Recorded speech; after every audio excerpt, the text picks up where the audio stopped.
Now, the greatest radio shows of all time. Suspense. The Shadow Node. Washington calling David Harding, counter-spy. Classic radio theater. The Great Gildersleeve. Fibber McGee and Molly. Dragnet. Gunsmoke. The Lone Ranger. Now, step back into our time machine with your host, Wyatt Cox. Good evening, friends of the Inner Sanctum. We go to the movies, the Screen Directors Playhouse, in an episode of Miracle on 34th Street. This episode was originally broadcast December 23rd, 1949. From Hollywood, the Screen Directors Playhouse.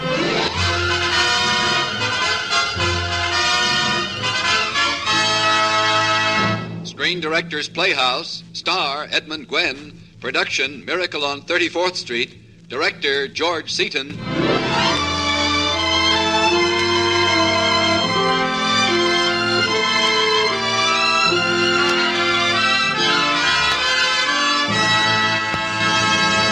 The Hollywood Screen Directors present a Christmas party.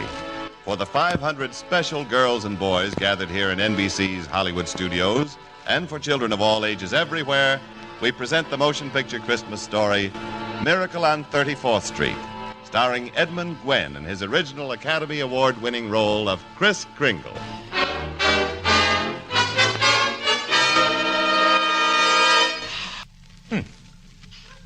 You don't believe in Santa Claus? Well, why not? Santa Claus believes in you.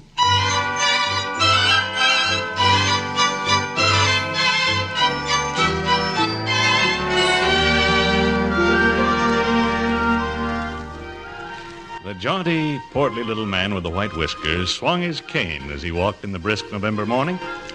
He walked into a department store famous across the nation, Macy's 34th Street, New York, crowded amiably into the elevator, and got out at the employment office. It seems a Mrs. Doris Walker was the lady to see up there. Mrs. Walker. Mrs. Walker? Yes? You'll be needing a Santa Claus for your toy department this Christmas. I wish to apply for the position. Well, we do need a Santa Claus if you're qualified. Oh, I'm eminently qualified. Do you like children? Who doesn't?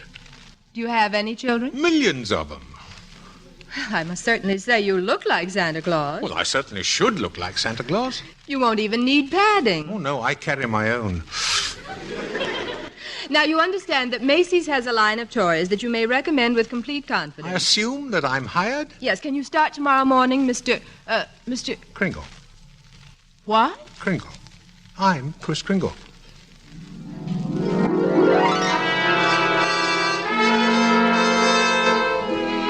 The new Santa Claus was positively the most sensational Santa Claus who had ever held court on Macy's 7th floor.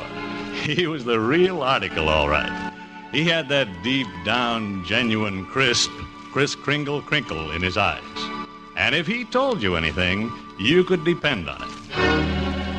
Electric trains? Why, yes, Peter. Yes, madam, right over that way. Realistic models of the Chief and Super Chief. Now, what about you, little girl, huh?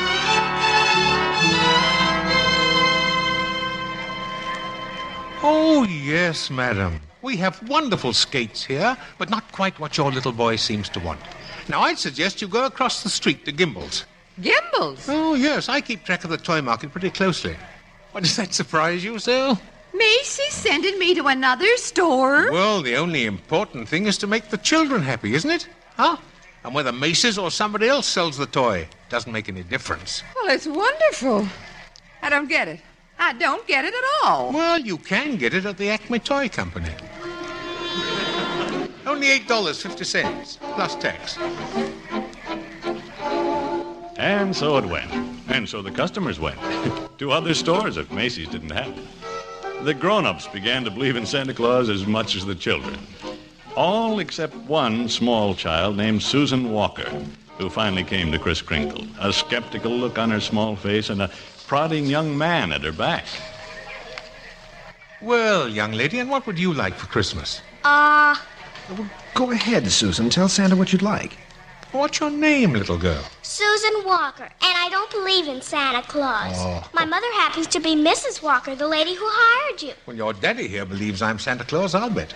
He's not my daddy. My father and mother are divorced. This is Mr. Gailey, who lives in the apartment next to ours. I see. He's a lawyer at law. Attorney at law, Susan. He pretends he brought me to see you, but he really came to visit Mother. Oh. Really? Oh, brother. I must say you're the best-looking Santa Claus Mother ever hired. Oh, thank you. Your whiskers aren't loose at the sides. Well, that's because they're real. Just like I'm really Santa Claus. Oh, now stop. Now go ahead. Come on, pull them. Pull them? Go ahead. All right. Oh! Ouch. Well, they're on pretty tight, all right. Now what would you like me to bring you for Christmas? Susan. There's Mother now. I'm dead. Susan, Mr. Gailey, I told you not to bring Susan down here. But your maid is out sick, and Susan was alone Mr. at Gailey, home. I am bringing Susan up to face reality. Well, in reality, he came to see you, Mrs. Walker. Really, Mr. Gailey, will you step this way, please? Yes, ma'am. What's your name? Kris Kringle. That's your trade name. I mean your real name. Santa Claus. We can talk here, Fred. Now, Doris... I keep telling Susan that Santa Claus is a myth, and you bring her down here to see thousands of children like herself worshiping a very convincing old man with real whiskers. What's she to think? What's she to believe? Whatever makes her happy. Well, I don't want my child growing up to consider life a fairy tale instead of reality. They keep waiting for a Prince Charming to come along, and when he does, he turns out to be someone they... Someone they'll have to divorce? We were talking about Susan. Oh. In fact, I'm going to have to talk to that Santa Claus about Susan before he goes to lunch.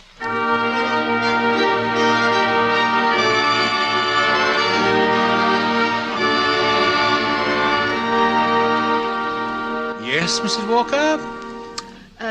The reason I called you into my office was to have you tell Susan here that you're not Santa Claus. Yeah, but I am Santa Claus. See, Mother? A girl doesn't know what to think these days. I want you to tell her the truth. Now, what's your name? Kris Kringle. See? I mean your real name. Well, that is my real name. Now, see here, Excuse me a moment.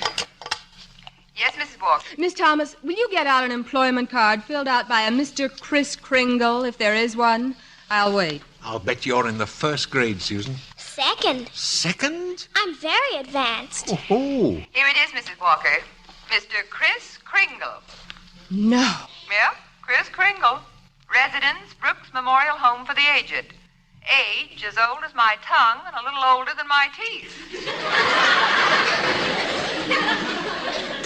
Oh, no. Do you know what I think? Yes, the same thing I think. I think he's nuts. That's what I think. He really believes he's Santa Claus. With bells on. Well, you better get rid of him. He might be dangerous. Thank you, Miss Thomas. I agree. Mr. Kringle, I'm sorry, but we're going to have to make a change. Have I done something wrong? Well, no, that is, not wrong, but, excuse me. Yes? Mr. Macy's on the phone. Oh, put him on.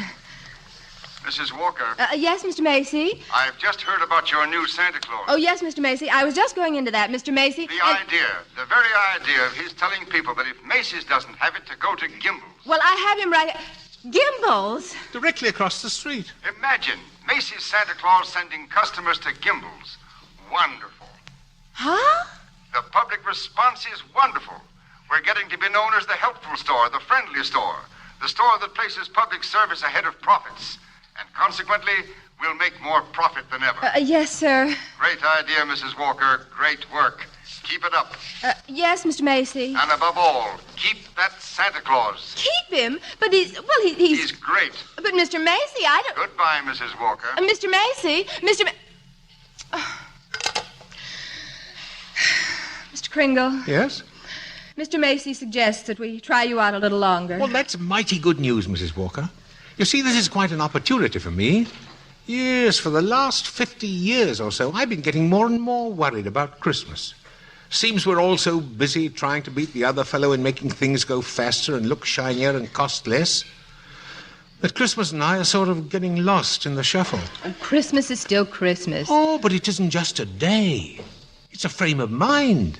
And that's what's been changing. That's why I'm glad I'm here. Maybe I can do something about it. Oh, I'm glad I met you and your daughter. Thank you. You two are a kind of test case for me. What's a test case? Well, if I can make you and your mother believe in me... Speaking of tests, Mr. Kringle, would you kindly report to Mr. Sawyer's office the first thing tomorrow morning? Mr. Sawyer? Yes, he'll give you an examination. A mental examination? Oh, it's just routine. All of our employees are required to take an examination. Oh, I don't mind. I've taken dozens of examinations. Never failed one yet. I'll see Mr. Sawyer first thing in the morning. Thank you. Goodbye, Mrs. Walker. Bye, Susan. Goodbye, Mr. Kringle. Oh, excuse me, Chris. I was just leaving. Bye. Bye-bye. Hello, Doris. How are you, Susan? I'm fine. Mother's got problems. Fred, I'm worried about Mr. Kringle. Worried? Why? Well, I think he's mentally unsound. I think he's a fantastic, delightful, and unselfish human being. And if being delightful, unselfish, and human is bad, what's good? Well, Mr. Macy likes him, so I have to keep him. But not if he's insane. Oh, nonsense. Well, he thinks he's Santa Claus. Well, maybe he is. Well, suppose he gets worse. Suppose he gets violent. Chris? Nevertheless, I'm having Mr. Sawyer question him tomorrow. Only, how can I be sure that Kringle will even show up tomorrow? It's easy. I'll take him home with me tonight and bring him to work in the morning. Oh, would you? All you have to do is to marry me. Fred. When I can afford it. Do it, Mother. Susan. Well, then at least have me in to dinner tonight. With Mr. Kris Kringle, my house guest of honor.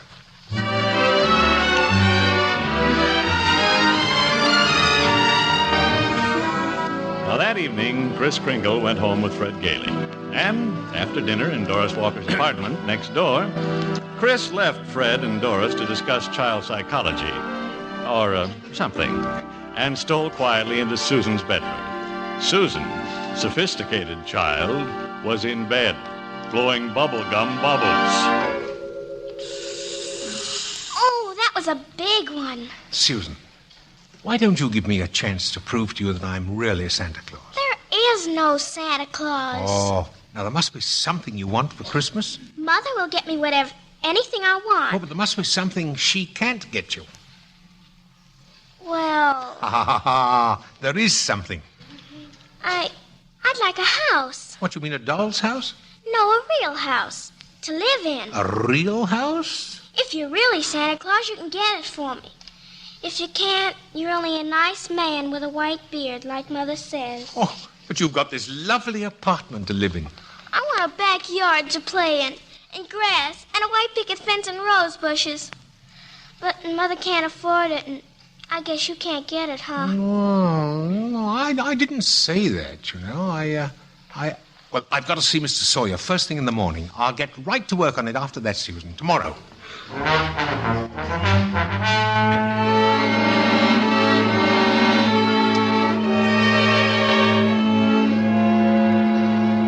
Now, tell me, Kringle, how many days in the week? 7. Who was the first president of the United States? George Washington. How much is 3 times 5? Well, you asked me that before. I'm conducting this examination. How much is 3 times 5? Well, same as it was before, 15. You're rather nervous, Mr. Sawyer, aren't you? Do you get enough sleep? Never mind. How many fingers am I holding up? 3? Oh, you bite your nails, too. Kringle.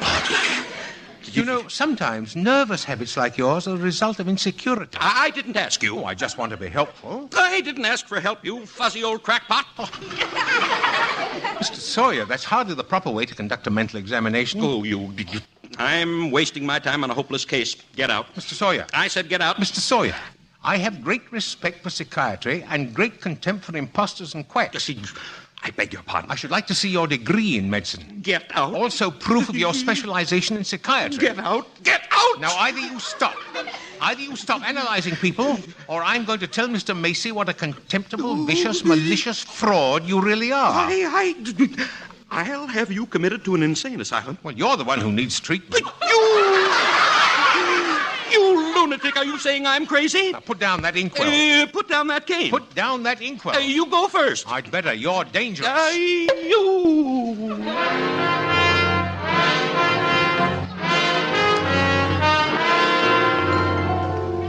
When he recovered, Mr. Sawyer jingled Bellevue. And that is how Santa Claus, alias Kris Kringle, found himself that very morning in the violent ward at Bellevue Hospital.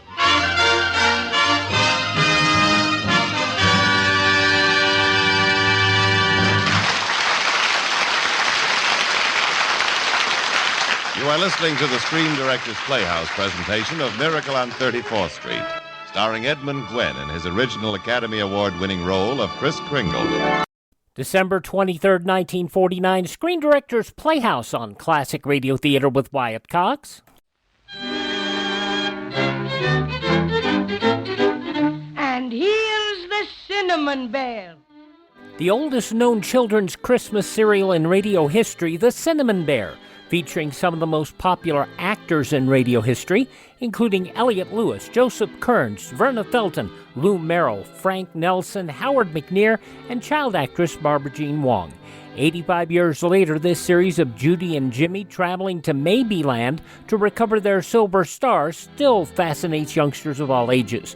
Now we're offering the entire 26-episode series of The Cinnamon Bear via download for a Buy Me a Coffee donation of $10 or more at classicradio.stream. Support Classic Radio Theater and have The Cinnamon Bear for your family to enjoy for years to come. Go to classicradio.stream and donate $10 or more, and I'll send you a link for immediate download. classicradio.stream. Now on Classic Radio Theater with Wyatt Cox, more the Screen Directors Playhouse production of Miracle on 34th Street, December 23rd, 1949.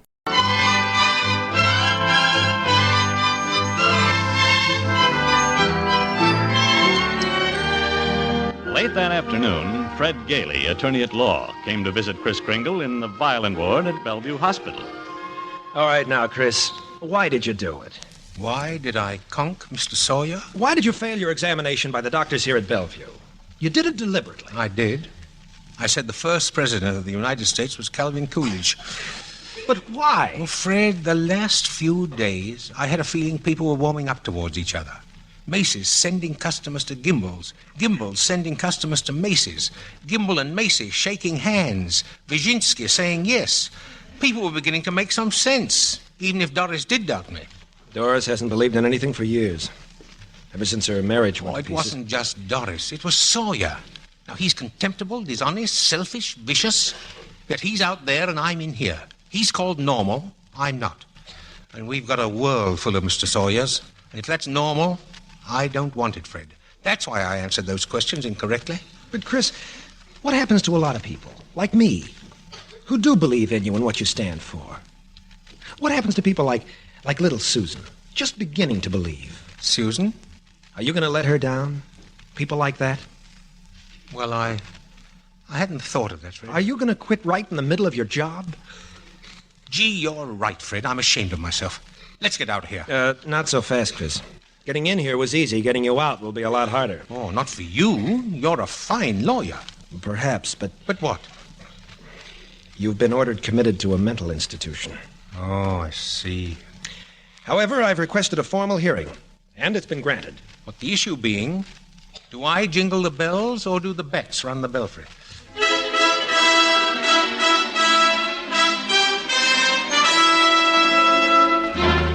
Doctors doubt sanity of Santa who launched Goodwill campaign. Kris Kringle crazy? Court case coming. Calamity, cry kiddies.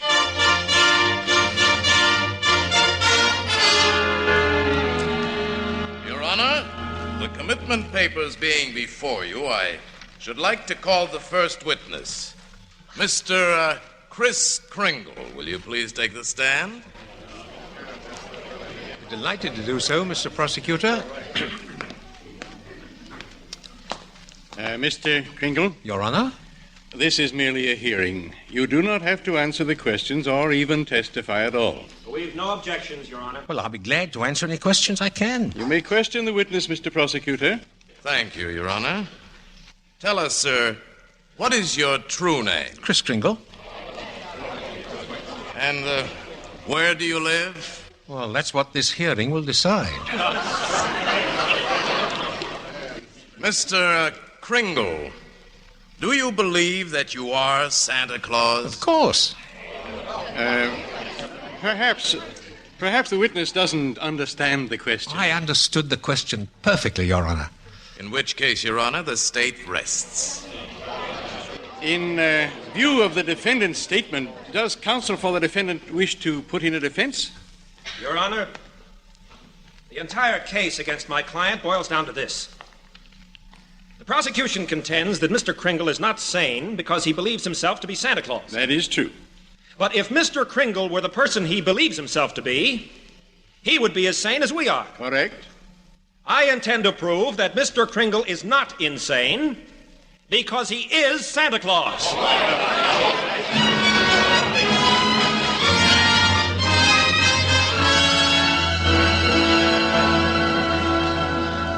Fred, let's be sensible. You can't possibly prove that poor old man is Santa Claus. Why can't I? And he's not a poor old man. Logic, Fred, not faith and hope wins out in court. That's just common sense. And I guess in these last few years, you've developed too much common sense. Well, one of us has to have it, Fred. And both of us have to have faith, Doris. Or we're wrong for each other. I see. Even when I can afford it, we're wrong for each other. Well, I'm going to pray for Santa Claus. Mr. Kringle, dear. Santa Claus. I mailed your letter to Santa, Susan. Thank you very much. Special delivery. He'll get it tomorrow. December 23rd, 1949, the Screen Directors Playhouse on Classic Radio Theater with Wyatt Cox. The conclusion of Miracle on 34th Street follows these important messages.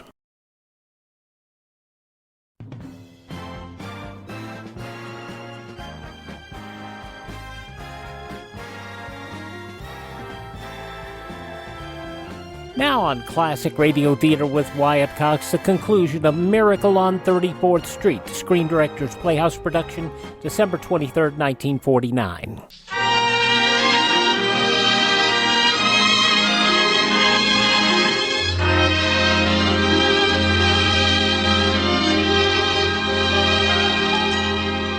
And now, Mr. Macy, I will turn the questioning over to a person you know. A person in whom I have the deepest confidence and belief. My client and your employee, Mr. Kris Kringle. But I don't know what to say. Say it anyhow, Chris. Come on. Well, they say that the man who pleads his own case is a fool for a client. But I won't let down anybody who believes in me. You're a witness, Chris. Go ahead, Chris. Well, I don't know what to ask you, Mr. Macy. Just ask me anything. Well, how are things at the store? Pretty good, Chris. Sorry I can't be with you. So are we. Your substitute Santa doing all right? Oh, he's just another Santa Claus. Oh, no, Mr. Macy, you mustn't say that. He isn't just another Santa Claus, any more than this Christmas is just another Christmas. It's the same Christmas. Timeless and unchanging, with the same deeper meaning it always has. The same summons to all men to have faith, not in any one faith, but to have faith in themselves, in mankind, in each other. Because if all the earth be laid in ruins and all our yesterdays and all man's wonders become smoke and ashes, and man remains, well, then everything remains. For all we have on earth that matters is each other. And that's what Christmas is. A time for unselfishness, a time for each other, for goodwill and understanding, and deep respect for all our fellow men. Your Honor, Oh, very well. Christmas isn't just once a year. Christmas is always. Flowering, let's say, in late December. And your new Santa Claus isn't just another Santa Claus, Mr. Macy. To the purest minds and the most immaculate souls among us, I mean the little children, he is Santa Claus. Because they believe he is. And that's good enough for me, Mr. Macy. That's good enough for me. It's good enough for me, too, Chris. Mr. Macy, do you believe I'm Santa Claus? I certainly do. Thank you, Mr. Macy. Your witness, Mr. Prosecutor.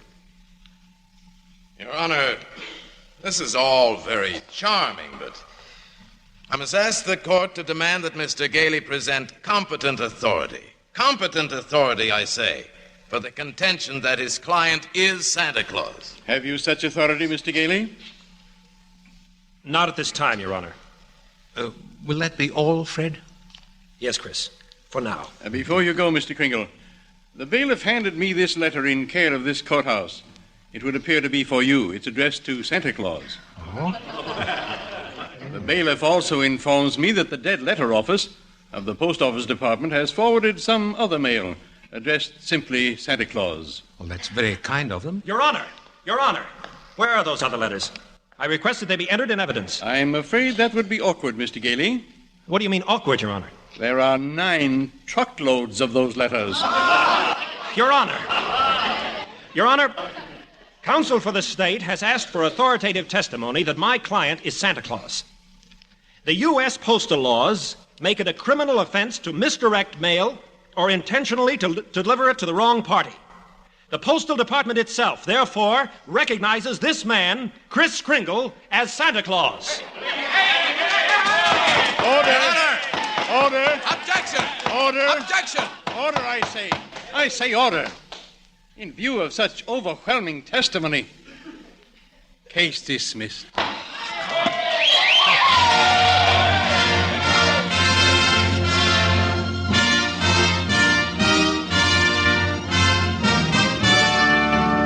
It was clear and cold when Fred and Kris Kringle got out on the courthouse steps. It looked and felt like a white Christmas, like a good Christmas, same as always. What was in that letter anyhow, Chris? Letter?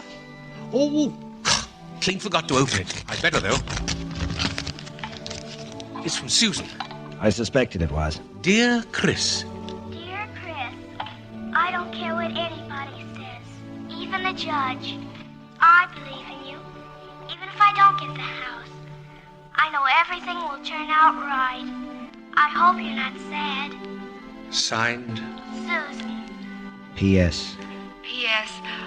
I believe in you too, and in your legal counsel. Signed. Doris. You know, Chris, it was Susan's belief and faith that made her write you that letter. It was her letter that gave the post office the idea of forwarding all those dead letters to you. Of course. A little child shall lead them. She's a sweet little girl. I wish, you know, Fred, there's a little Cape Cod cottage for sale out near the old people's home. Be just right for 3 people. I can't afford anything right now. Well, looking at that house a few days ago, I said to myself, Chris, one good case to bring him fame, and Fred Gailey could buy that little cottage and make a little girl extremely happy. Chris. And then Susan would know I'm Santa Claus. Kris Kringle, did you hit Mr. Sawyer on the head to bring all this into court? Oh, I don't know what you're talking about. Chris, answer me straight. Who are you? Me? I'm Kris Kringle.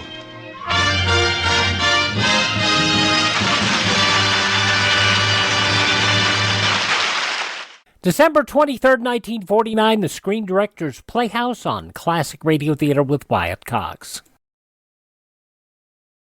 Now on Classic Radio Theater with Wyatt Cox, another episode of The Cinnamon Bear, December 23rd, 1937. With Christmas so near at hand, it's hard not to worry about Judy and Jimmy and their search for the Silver Star. After the bad dolls made off with it, Santa Claus sent a detachment of tin soldiers to the rescue.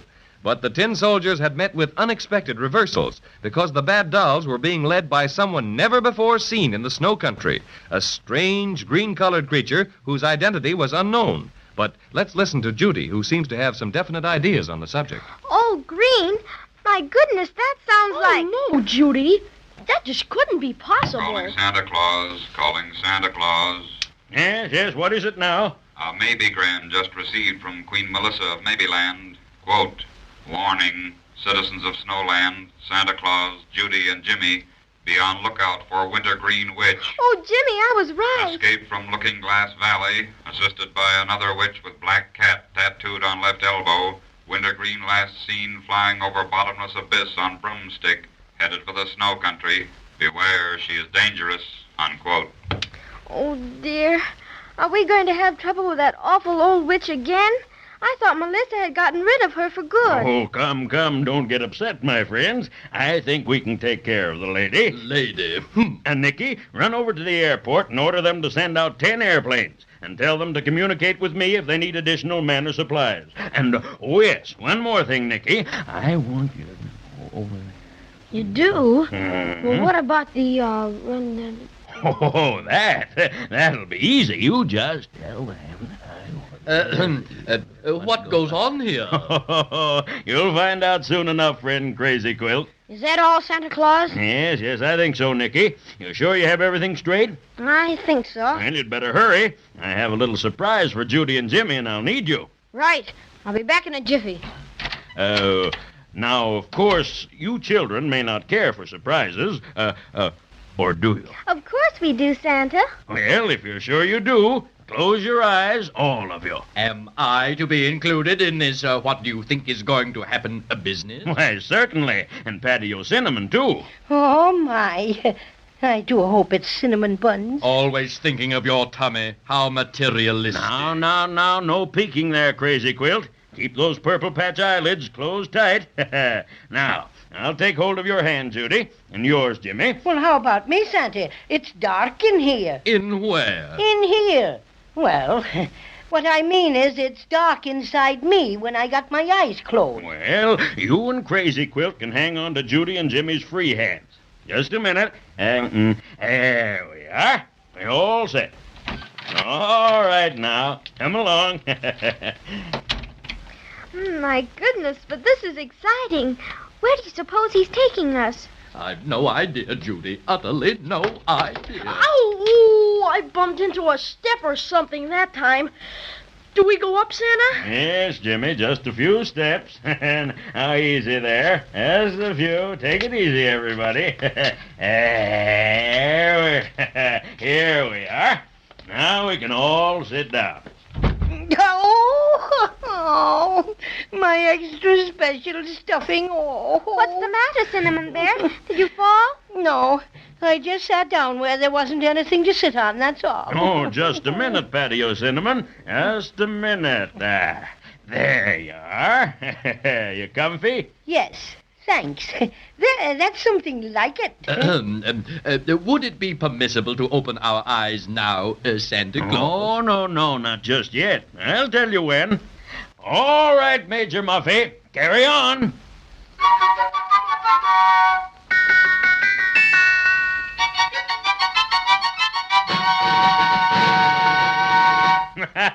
You can open your eyes now, and open them wide. My word. Oh, how beautiful. Jumping gee willikers. Bless my stuffing, what a big heart. My sainted Crazy Quilt aunt, I've never seen anything like this. That great big Christmas tree. Why, it's bigger than the one in the store downtown. It sure is. Lots bigger. Gee, I have to put my head way back to see the top of it. And all those colored lights. Why, there must be 1 million of them. 1.5 million, to be exact, Judy. That big domed roof with the lights on it. Would that be made of glass now? Well, not exactly. Something quite like it, but stronger, more substantial. One of my own inventions. It's just so big and so beautiful, with all the lovely toys and lights and everything. Well, it just kind of takes your breath away. You like it, children? You bet. It's the most gorgeous thing I ever saw. Is this your throne we're sitting next to, Santa? It's such a fancy-looking chair. It is fancy, isn't it?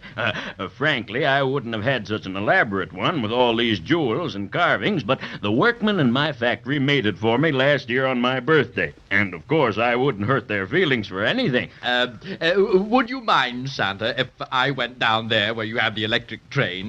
I hesitate to admit it, but I have a perfect passion for them. Never could resist anything mechanical.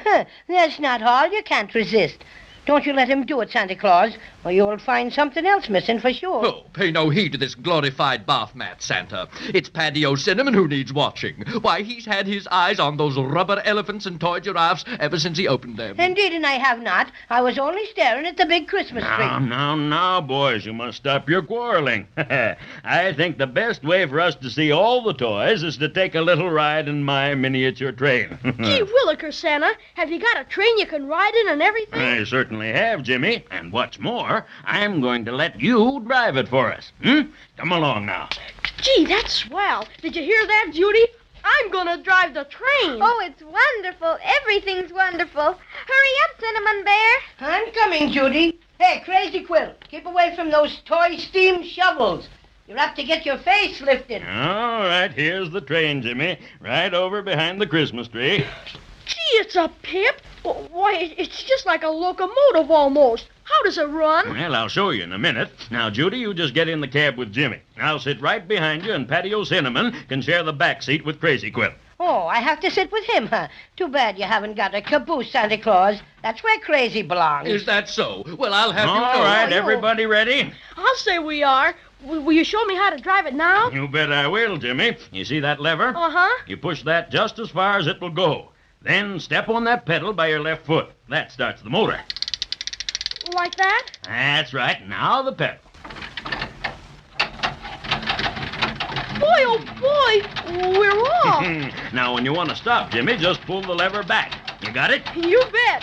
Hey, how you doing back there, Crazy Quilt? Just so-so. Bit stuffy. You never know what you'll meet up with on a train. If you're referring to me, applesauce. Oh, Jimmy, look at the hundreds and hundreds of beautiful dolls. Gee, and would you take a look at all those bicycles and scooters and the toy tractors and... And there's the toy band we saw in the storeroom. And over here's the military division.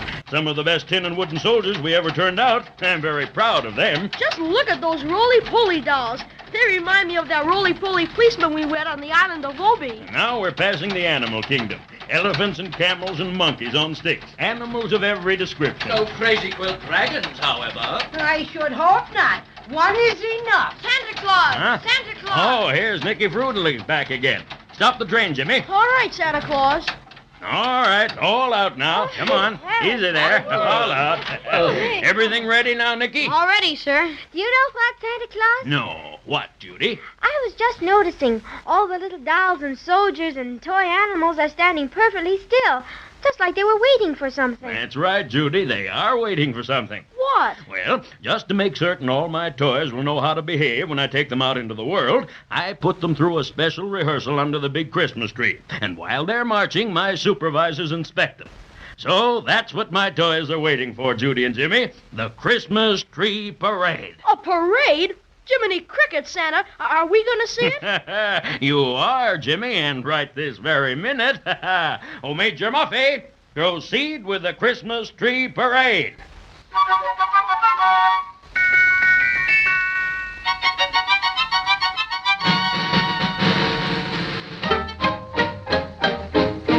Rat-a-tat-tat, the bugle has blown and summoned us into line. Boom, boom, the buttons on our uniforms are polished till they shine. Are polished till they shine. Now the general is giving commands. Fall in. And the call for attention is made. Attention. And everyone is ready for the Christmas tree parade.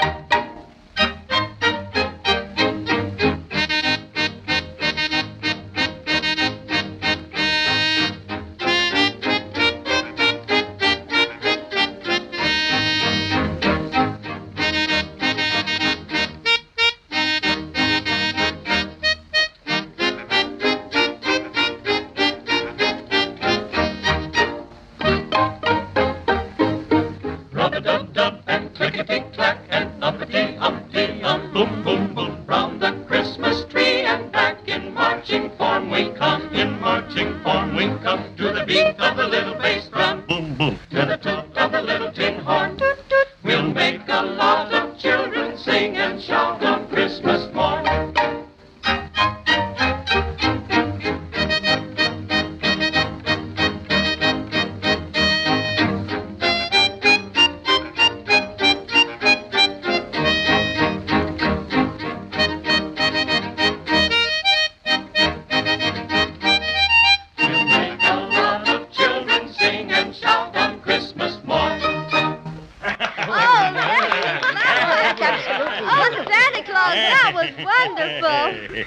Excuse me, Santa, but an important message came in while the parade was on. Yes, Nicky. What is it? Captain Tintop is waiting in your office. Captain Tintop? Yes, sir, and he's got the Silver Star.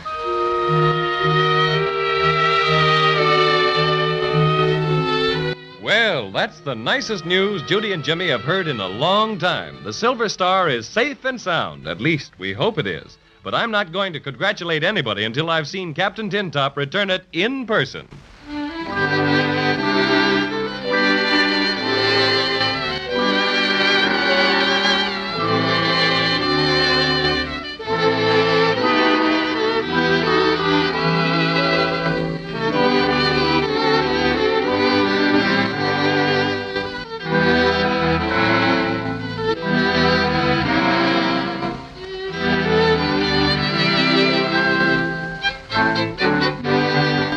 From December 23rd, 1937, The Cinnamon Bear, here on Classic Radio Theater with Wyatt Cox. We thank you so much for making us a part of your day.